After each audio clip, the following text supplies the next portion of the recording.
What's up, everyone? Welcome back to another Diesel Dog Garage video. It's late. It's about 9 o'clock and I'm wearing down a little bit. It's Monday, just getting over being sick. Haven't really had time to do many videos here, but I got a project in here. Little side job. I've got a Avalanche here, 5.3. It's 2007, and if any of you own these, you are probably familiar or have heard through the grapevine that the lifters like to grenade themselves in these things, and that's what we got going on right here. We got a pretty bad tick. I haven't isolated which side the lifter is on. He's doing all of them. He's not doing the delete. He's just replacing with stock lifters. So here's the engine here. Like I said, it's 5.3. Getting ready to tear down, and I don't know how far I'm going to get. I'm going to film this over a few days, but we're going to be pulling the heads, doing the lifters, putting it back together, and I figured I'd do a video on it. Used to do a bunch of these, not so much anymore now that I work in a diesel shop, but pretty familiar with them, and this is gravy. This is a gravy job right here for me, baby. So I'm going to start ripping this thing apart, see how far I get tonight. I'd like to get these heads off tonight. Probably not. I might kind of dwindle out here a little bit. Like I said, I'm getting tired, but I grab a ski soda and get after it. First things first, I just usually get the intake tube off, get all this plastic stuff off. Drain the coolant, start getting the pipe out, belt off, alternator, just start tearing her all down here. Then we'll get the valve covers off the intake, and once we get the valve covers off, we should be able to isolate which lifter is actually bad, because rocker will be all loose. So that's what I'm gonna start doing here.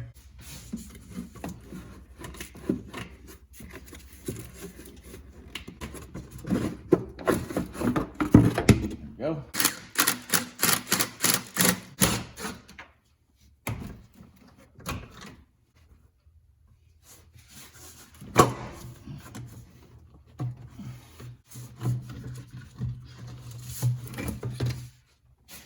I will never understand is why Chevy didn't put petcocks in these radiators on these trucks. I don't know if some of them do, but everyone I've ran into, you gotta pull the lower radiator hoses, drain the coolant. It makes a big mess. Not much I can do about it. No way around it. Now I've got coolant all over my garage floor, but that's the way it goes. You can see things start opening up pretty good here once you start getting all this stuff off here. Got the belt. Always want to avoid getting coolant on your belt, because even if you dry it off, you could end up with a good squeak. Always disconnect your battery. Disconnect your negative terminal before ripping your alternator off, because you don't want to send sparks flying around your garage.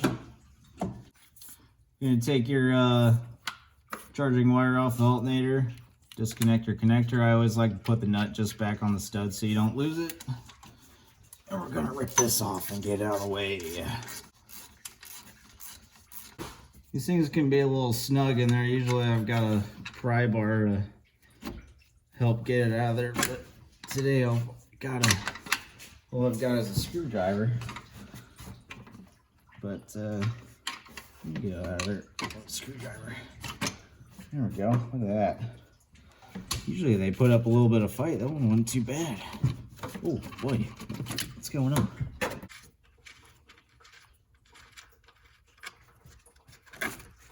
Got it. Dropped it. Oh, I see it. Here we go. We got it. I see it. Got eyes on it. Here we go. We're good. I got it. That's what, these Avalanches are a little bit snugger than the Silverados. Wasn't expecting that. I figured it'd be about the same. Usually I do these on the Silverados, but we got a little bit of a cowl issue over here. I hope that doesn't change things for me, but it is what it is. Adapt and overcome, right? And you can see all this is gonna kind of loosen up here a little bit for you and start unplugging her, and she'll be able to move around for you and bend around and kind of get everything out of your way here. I'm gonna start taking my coils off here. Take them all off as a unit. They're all attached to a bracket, and you only have to unplug your main connector here. Each coil individually will stay plugged in. Then I just undo each spark plug wire, hoping that they don't come apart. Something just fell on the ground. I don't know what it was. And then you can just take it all off at once. It's that last one that gets you. So you can see we've opened it up pretty good to our valve cover here, and we're gonna go ahead and rip her off and see what we got going on underneath. So most everything on this thing is gonna be metric, except for these valve cover bolts. For some reason they like to see 5/16 which is basically 8mm, except it's just a little bit snugger. The difference is minute, but I have had the 8mm strip the heads of these, so I put the 5/16 on, and it works a lot better for these.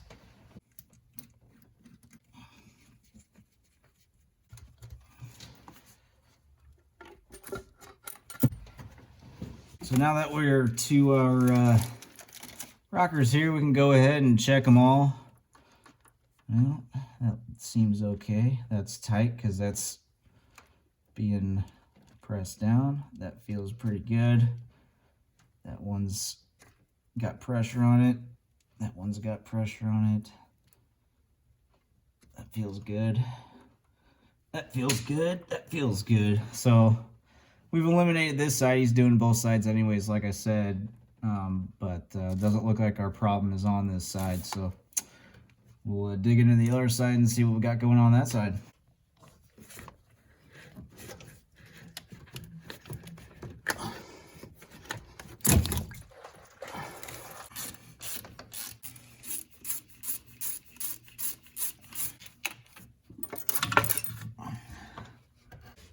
So, moment of truth, let's see what we got going on here. That's tight.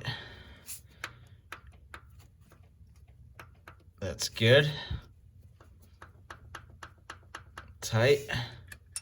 Uh-oh. I think we found our problem. As you can see, the lifter collapses.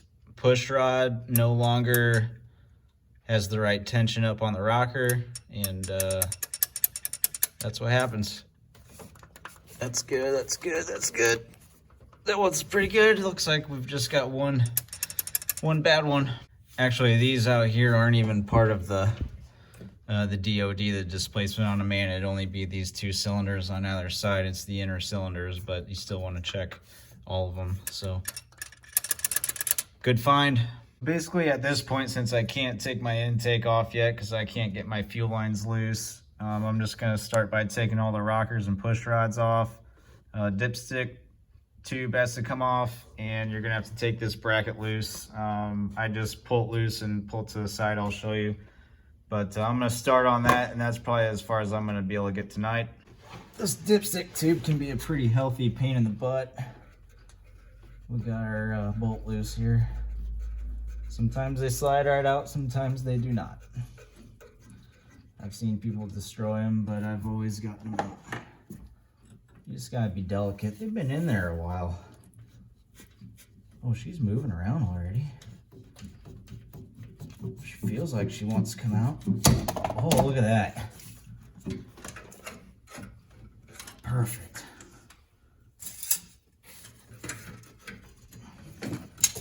I mean, it just doesn't get any better than that. I better buy a lottery ticket. This unit right here, you're looking at your power steering pump here. And you don't need to take the pulley off there and take the power steering pump loose. You can take your mounting bolts here off the front of the head and slide her over here and up out of your way, and you don't even have to take any lines loose and save yourself some mess on your floor. So you're just gonna have a series of 15 millimeters here, 3 up top, 1 down below, I believe. I might be missing one, but we'll find out here in a minute. So yeah, you're gonna have 4 on the front, 1 on the side here. Forgot about the little bracket. And just take her loose right there and slide her on out.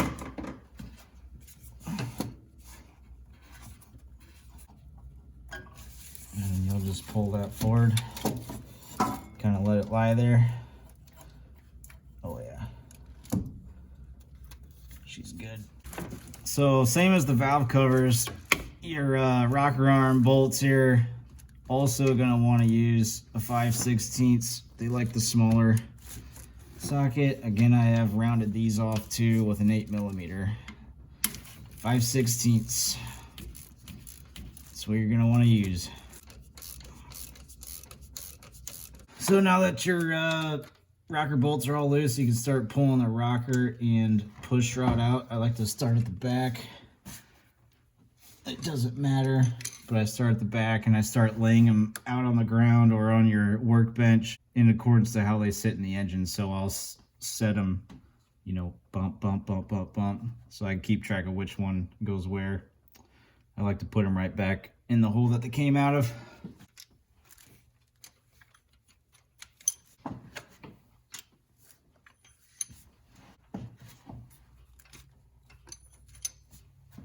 Just to show you guys, this is how I typically lay my stuff out. Everyone does it differently. Some people use a cardboard box and stick each push rod in, like sticking up in and out to keep them all together. But I just like laying them out on a clean rag. You can see you've got your rocker perches here. I've keep them with each side and back to front, back to front. It's all right there. When you go back together, there's no confusion.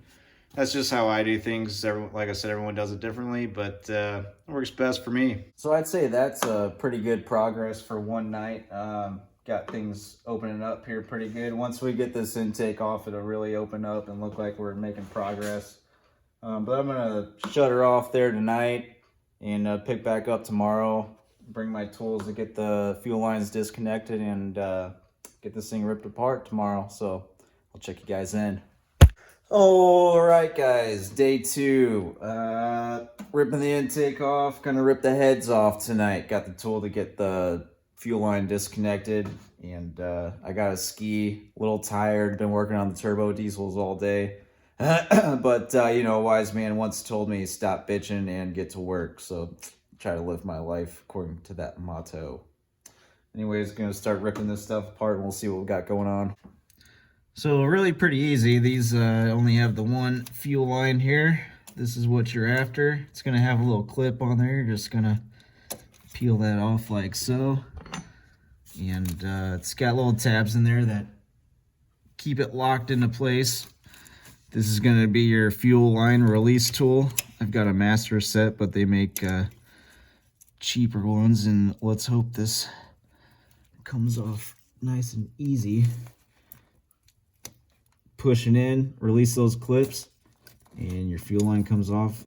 Next thing, to get this intake off here, you're gonna have to take all of your injector connectors off.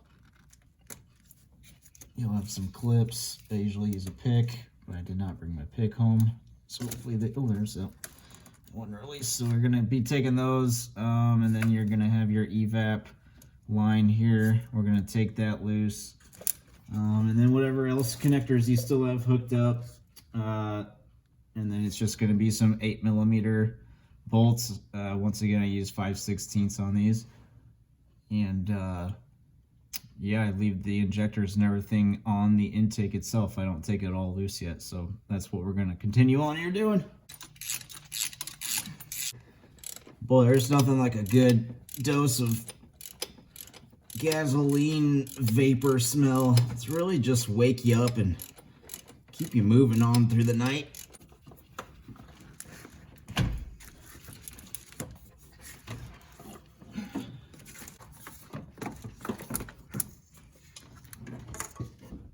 So now that we got our intake off, you can see it kind of is opening up quite a bit here. Now we're down to the meat and the potatoes of the problem here. Now we can get the heads off, and you do need to take the manifolds loose to get the head off, because there are head bolts underneath the manifold.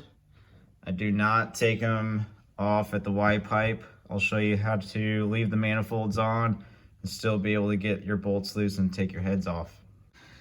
First things first, spark plugs, take them out.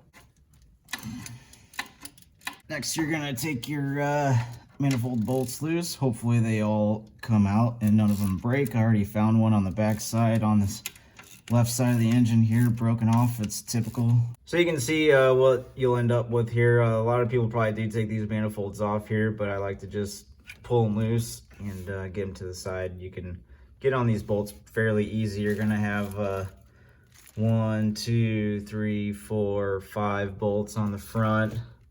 Then you're gonna have your head bolts in the middle here, and then you're gonna have head bolts along the inside there that sit underneath the intake that you gotta get off. So I've got both manifolds and everything off the heads on both sides, so now I can start taking my head bolts out.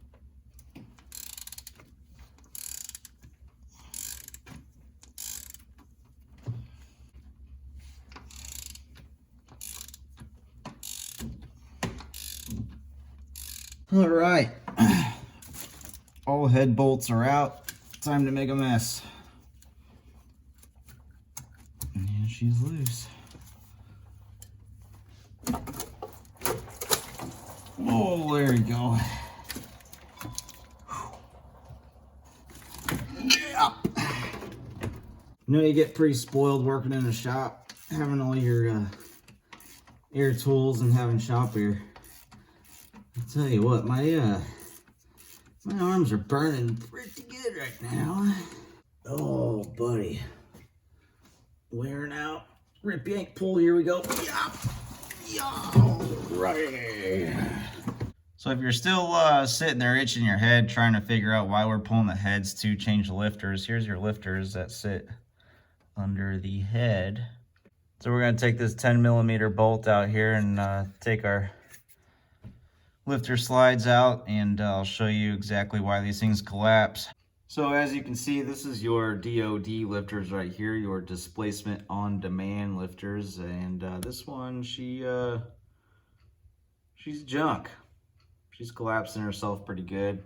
You can see it's sitting a little bit lower in there than the other one, and it's just a common issue in these things. A lot of work to get to this tiny little part here, but that's the way it goes. So let me know in the comments if you ran into this issue, if you did the full delete with like a stage 2 or 3 cam or something and tune how it runs, or if you just replace the lifters with stock lifters like this. Curious to know, because I think when the time comes, I'm just going to delete mine altogether in my truck. So guys, I'm gonna go ahead and wrap up this this video right here, this part 1, getting everything apart, seeing what we got going on. And I'm going to continue in the next video, part 2, cleaning everything up, getting everything put back together, and show you kind of how I do everything as far as that goes. And change oil, fire it up, take her for a little test drive and see how she runs. Hopefully the check engine light stays out. But it's getting late here. It's, well, it's almost 11 o'clock. I did pretty good tonight. Last night I worked till about 11:30.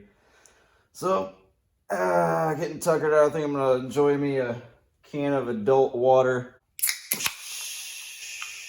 and sit back and just kind of, I like to take it all in, just kind of look at my craft, you know, kind of go over the day and meditate and prepare for tomorrow. Another long day, almost Thanksgiving break, but doesn't look like I'm gonna get a break in sight. So if you haven't subscribed yet, subscribe and follow along on this little project. And I got some more stuff. I just ordered a bunch of parts for my 2010 Silverado I have yet to reveal.